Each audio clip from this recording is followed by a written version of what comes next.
جب 25ویں رات ہوئی تو شہرزاد نے کہا، جب عجیب نے اپنی دادی کے کھانے میں نقص نکالا اور پوچھنے پر معلوم ہوا کہ وہ خادم کے ساتھ ایک باورچی کی دکان پر کھانا کھانے گیا تھا، تو اس کی دادی نے وزیر شمس الدین سے خادم کی شکایت کی کہ وہ عجیب کو باورچی کی دکان پر لے کر گیا اور کھانا کھلایا۔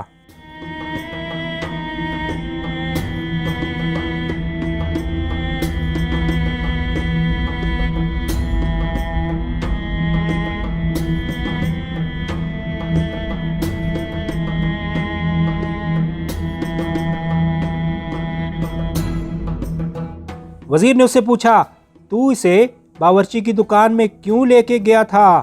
خادم ڈرا اور کہنے لگا کہ ہم نہیں گئے تھے۔ عجیب نے کہا کہ ہاں ہم گئے تھے اور ہم نے انار دانے کھائے، یہاں تک کہ سیر ہو گئے، اور باورچی نے ہمیں شربت بھی پلایا۔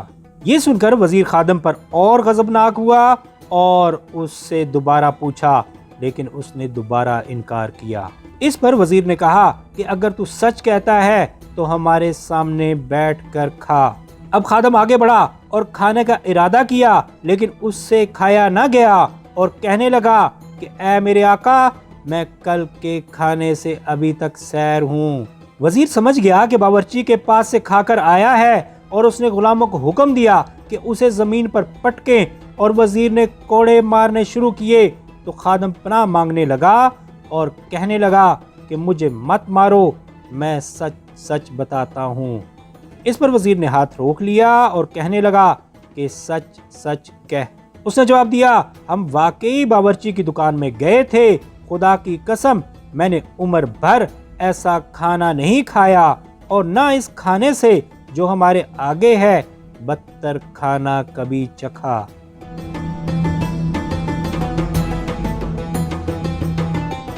بدر الدین حسن کی ماں کو غصہ آ گیا اور وہ کہنے لگی کہ تجھے ابھی اس کے پاس جا کر اس کے انار دانوں میں سے ایک پیالہ لانا ہوگا اور انہیں اپنے آقا کو دکھانا ہوگا تاکہ وہ فیصلہ کرے کہ دونوں میں سے کون سا بہتر اور زیادہ مزیدار ہے۔ خادم نے کہا کہ بہت خوب، اور دکان پر پہنچ کر باورچی سے کہا کہ ہم نے تیرے کھانے پر شرط لگائی ہے، کیونکہ ہمارے آقا کے گھر بھی آج انار دانے پکے ہیں۔ ایک پیالہ انار دانے مجھے دے اور نتیجے کا انتظار کر، کیونکہ ہم نے کھانے کے پیچھے سخت مار کھائی ہے۔ بدر الدین ہنسا اور کہنے لگا، اس کھانے کو سوائے میرے اور میری ماں کے اور کوئی اچھی طرح نہیں پکا سکتا۔ یہ کہہ کر اس نے ایک پیالہ بھرا اور اوپر سے مشک اور گلاب کا عرق چھڑک دیا۔ جب خادم واپس آیا، حسن کی والدہ نے اسے لے کر چکھا اور دیکھا کہ کیا اچھا مزہ ہے اور کس خوبی سے پکا ہوا ہے، اور وہ سمجھ گئی کہ اس کا پکانے والا کون ہے، اور وہ رونے لگی اور بے ہوش ہو کر گر پڑی۔ وزیر دم بخود ہو کر رہ گیا۔ تھوڑی دیر کے بعد جب حسن کی والدہ کو افاقہ ہوا تو اس نے کہا، اگر میرا بیٹا ابھی تک زندہ ہے تو یہ انار دانے سوائے اس کے اور کسی نے نہیں پکائے، کیونکہ یہ کھانا ہم دو ہی پکا سکتے ہیں۔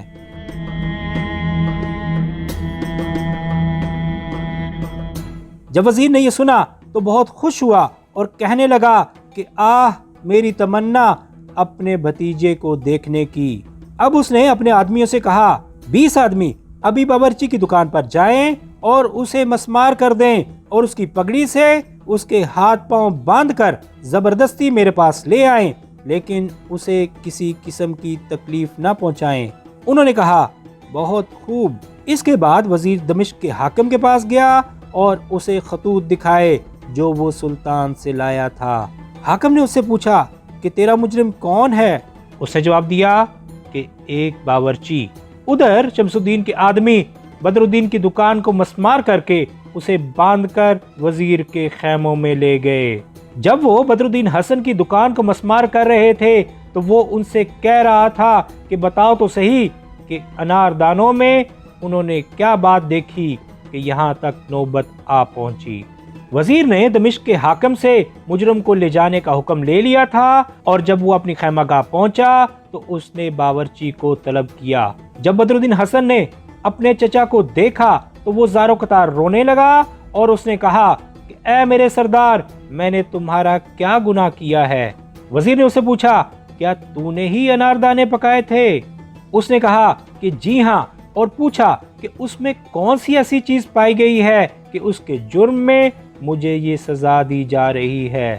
وزیر نے کہا کہ میں تیرے اوپر احسان کرتا ہوں اور تیری سزا کم کیے دیتا ہوں۔ اس نے کہا کہ اے میرے آقا تم مجھے میرا گناہ کیوں نہیں بتاتا؟ وزیر نے جواب دیا کہ ابھی بتاتا ہوں، اور پھر اس نے غلاموں کو چلا کر آواز دی۔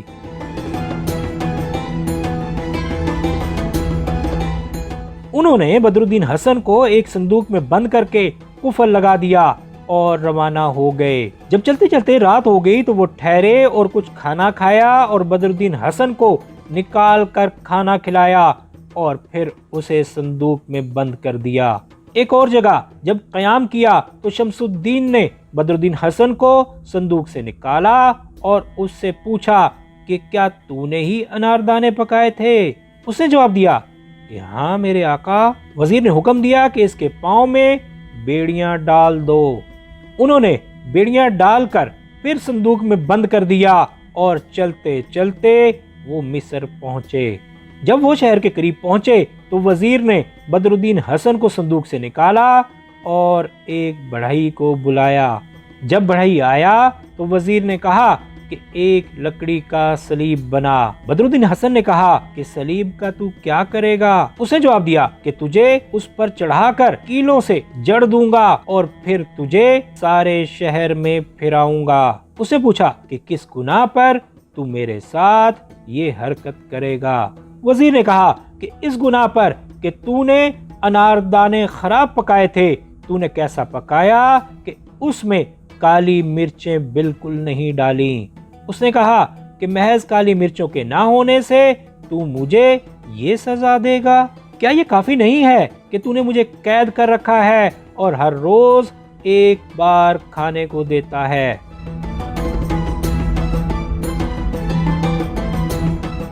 وزیر نے کہا کہ کھانے میں کالی مرچوں کے نہ ہونے سے تیری سزا قتل ہے۔ اس پر بدر الدین حسن کو تعجب ہوا اور وہ اپنی زندگی پر افسوس کرنے لگا۔ وزیر نے کہا کہ تجھے سزا دینی ضروری ہے تاکہ تو پھر ایسا کام نہ کرے۔ بدر الدین نے کہا کہ جو کارروائی تو نے میرے ساتھ کی ہے اس کے مقابلے میں اس سزا کی کوئی حقیقت نہیں۔ وزیر نے کہا اس کے بغیر کوئی چارہ نہیں کہ تجھے پھانسی دی جائے۔ جب رات ہوئی تو شمس الدین نے بدر الدین کو صندوق میں بند کر دیا۔ اس کے بعد وہ اس انتظار میں رہا کہ بدر الدین سو جائے۔ جب اس کو یقین ہو گیا کہ وہ سو گیا ہے تو وہ صندوق کو لے کر گھر پہنچا۔ اب اس نے حکم دیا کہ گھر کو اسی طرح آراستہ کریں جس طرح شادی کے دن کیا تھا۔ پھر اس نے وہ کاغذ نکالا جس میں اس نے لکھا تھا کہ کون سی چیز کہاں تھی اور اس کے مطابق ہر چیز کو آراستہ کیا، یہاں تک کہ دیکھنے والے کو بالکل شک نہ ہو سکتا تھا کہ اس دن اور اس دن میں گھر میں کوئی فرق ہے۔ بدر الدین کی پگڑی اسی جگہ رکھی جہاں اس نے اسے خود اپنے ہاتھ سے رکھی تھی، اسی طرح پاجامہ اور تھیلی جو بچھونے کے نیچے تھی۔ پھر وزیر نے اپنی لڑکی سے کہا کہ جب تیرا چچا زاد تیرے پاس آئے تو اس سے کہیو کہ تو نے بیت الخلاء سے لوٹنے میں بہت دیر لگا دی۔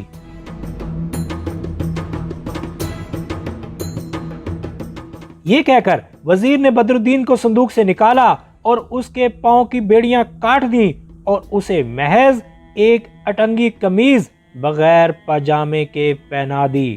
جب بدر الدین نے کروٹ بدلی اور جاگا تو اس نے اپنے آپ کو اسی کمرے میں پایا جہاں اس کی دلہن کی منہ دکھائی اس کے سامنے کی گئی تھی۔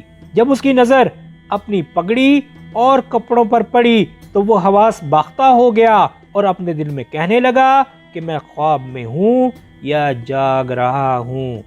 وہ اپنی پیشانی سے پسینہ صاف کرتا جاتا اور تعجب سے کہتا جاتا کہ یہ تو وہی مکان ہے جس میں دلہن کی منہ دکھائی میرے سامنے ہوئی تھی۔ آخر میں ہوں کہاں؟ میں تو صندوق میں بند تھا۔ وہ اپنے دل میں یہی باتیں کر رہا تھا کہ اتنے میں ست الحسن نے دالان کا پردہ اٹھایا اور کہنے لگی کہ اے میرے آقا اندر کیوں نہیں آتا؟ تو نے بیت الخلا میں بہت دیر لگا دی۔ جب اس نے اسے یہ کہتے سنا اور اس کا چہرہ دیکھا تو وہ ہنسنے لگا۔ وہ اندر گیا اور ایک لمبی سانس کھینچی اور سارے ماجرے پر غور کرنے اور تعجب کرنے لگا۔ جب اس نے اپنی پگڑی اور پاجامہ اور وہ تھیلی دیکھی جس میں 1000 دینار تھے تو اسے اور بھی مشکل پڑی، اور وہ کہنے لگا کہ خدا ہی بہتر جانتا ہے کہ میں ایک پریشان خواب دیکھ رہا تھا یا یہ سارا واقعہ ایک حقیقت ہے۔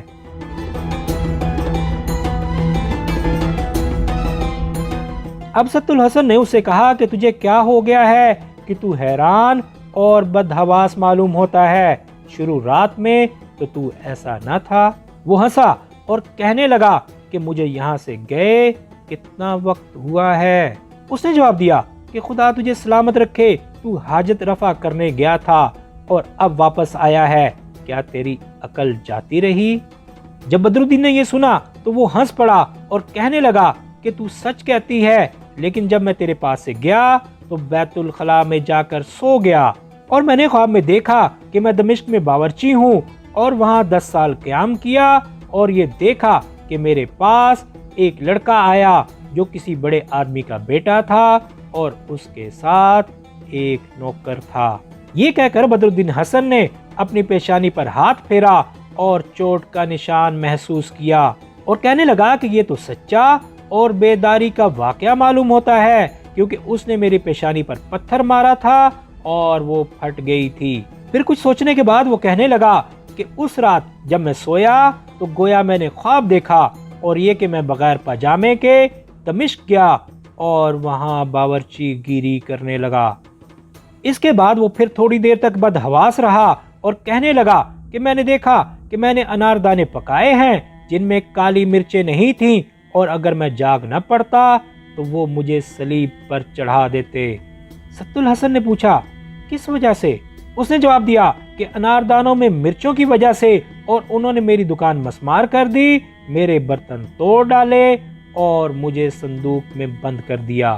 اب انہوں نے ایک بڑھئی کو بلایا جس نے تختے بنائے، کیونکہ وہ مجھے پھانسی دینا چاہتے تھے، لیکن خدا کا شکر ہے کہ یہ ساری باتیں خواب میں پیش آئیں، جاگتے میں نہیں۔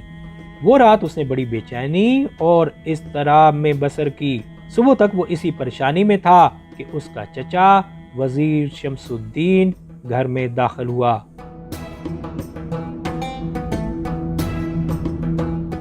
بدرالدین حسن نے اسے دیکھ کر کہا کہ یہ تو وہی شخص ہے جس نے یہ حکم دیا تھا کہ میں قید کر لیا جاؤں اور صلیب پر جڑ دیا جاؤں اور میری دکان ڈھا دی جائے، کیونکہ انار دانوں میں کالی مرچیں نہیں تھیں۔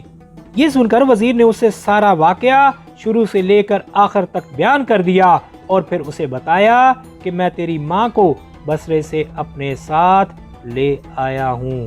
جب بدرالدین حسن نے اپنے چچا کی باتیں سنی تو اسے سخت تعجب ہوا، اور وہ اپنے چچا کے گلے سے لپٹ گیا اور مارے خوشی کے رونے لگا۔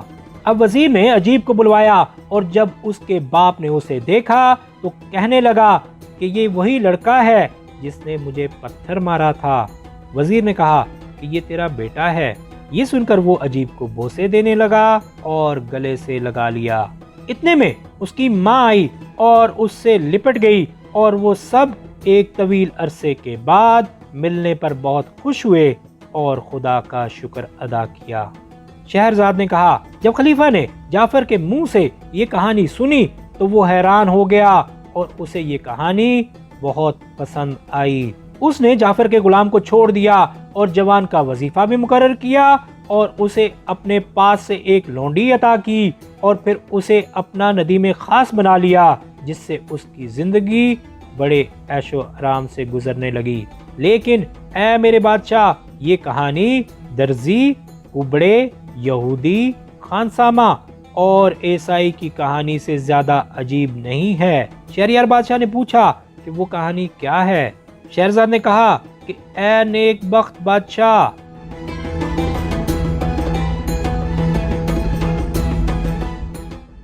پرانے زمانے میں چین کے شہر میں ایک درزی رہتا تھا جو بڑا فضول خرچ اور کھیل کود کا شوقین تھا۔ وہ اور اس کی بیوی اکثر کھیل تماشے دیکھنے جایا کرتے تھے۔ ایک دن جب وہ شام کے قریب لوٹے تو راہ میں ایک کبڑے کو دیکھا، جس کی صورت دیکھ کر مصیبت زدہ ہنس پڑے اور غمگین کا رنج و الم دور ہو جائے۔ درزی اور اس کی بیوی اس کا مذاق اڑانے لگے اور پھر انہوں نے اس سے کہا کہ ہمارے ساتھ چل کہ آج کی رات بیٹھ کر مے نوشی کریں۔ اس نے اسے منظور کر لیا اور ان کے ساتھ ان کے گھر گیا۔ درزی بازار گیا اور تلی ہوئی مچھلیاں اور روٹی اور نیمبو اور منہ میٹھا کرنے کے لیے مٹھائی خرید کر لے آیا۔ کھانے کے وقت درزی کی بیوی نے مچھلی کا ایک بڑا ٹکڑا لے کر اس کبڑے کے منہ میں دے دیا اور اپنے ہاتھ سے اس کا منہ بند کر دیا اور کہنے لگی کہ اسے ایک بار ایک ہی سانس میں نگل جا، میں تجھے چبانے نہ دوں گی۔ کبڑا اسے نگل گیا۔ اس میں ایک موٹا کانٹا تھا جو اس کے حلق میں پھنس گیا اور وہ مر گیا۔ اب شہرزاد کو صبح ہوتی ہوئی دکھائی دی اور اس نے وہ کہانی بند کر دی جس کی اسے اجازت ملی تھی۔